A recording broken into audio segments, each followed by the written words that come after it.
Hi எல்லோரும் வாங்க சாமி கும்பிடலாமா. ஆடி மாதம்னாலே ஒரு ஸ்பெஷலான மந்த்து தான். இந்த மந்தில் எல்லா கோயிலுமே ஒரே திருவிழா ஜெகஜோதியாக சூப்பராக இருக்கும்.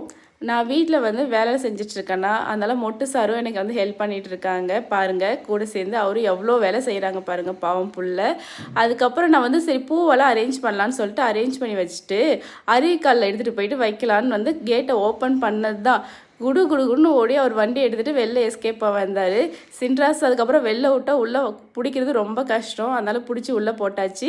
இன்றைக்கி ஆடி வெள்ளியில் அதனால் ஏதாவது ஸ்பெஷலாக பண்ணலான்னு சொல்லிட்டு சாமிக்கு ஏதாவது ஸ்வீட் பண்ணி வைக்கலான்னு சொல்லிட்டு பால் பாயசம் தான் பண்ணேன். பால் பாயசம் பண்ணிவிட்டு அதுக்கப்புறம் மாம்பழம், வாழைப்பழம், வெத்தலைப்பாக்கு எல்லாமே வச்சு சாமி கும்பிட்டோம். நானும் மட்டும் தான் சாமி கும்பிட்டோம். இருந்தாங்க உங்களுக்கும் தீபாத்தனை காட்டுறேன். நீங்களும் மனசில் வேண்டிக்குங்க. சாமி கும்பிட்டு மொட்டுக்குமே கொஞ்ச நேரம் உட்கார வச்சு அவங்களுமே சாமி கும்பிட்டு பழகிட்டு அந்த பால் பாயசத்தை ஊட்டி விட்டுட்டேன். தேங்க்யூ ஃபார் வாட்சிங்.